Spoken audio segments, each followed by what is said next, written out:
14তম নিবন্ধনের একটি প্রশ্নের সমাধান। এখানে বলছে 5√5 এর 5 ভিত্তিক লগ কত। তাহলে আমাদের 5√5 এর ভিত্তি হবে 5।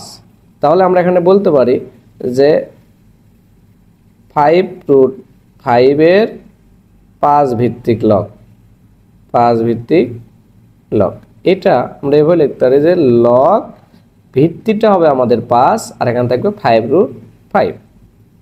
তো এইবার আমাদের কাজটা হলো, আমাদের যেহেতু বেস দেওয়া আছে 5, তাহলে আমাদের উপরেও আমাদের এখানে 5 বানাইতে হবে।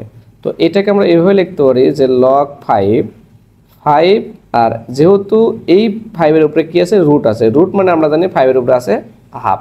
তো এখানে 5 এর উপরে কিছু নাই মানে কি 1 আছে।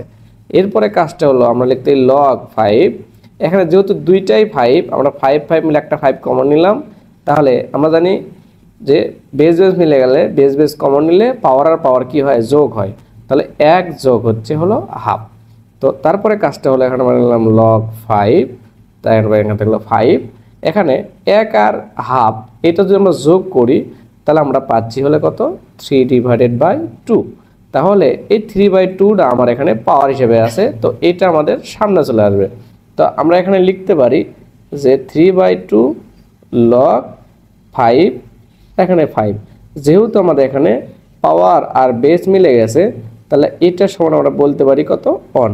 তার মানে 3/2কে যদি আমরা 1 দিয়ে গুণ করি তাহলে আমরা পাচ্ছি 3/2। তাহলে আমাদের এই 3/2 গ নম্বর হচ্ছে আমাদের সমাধান।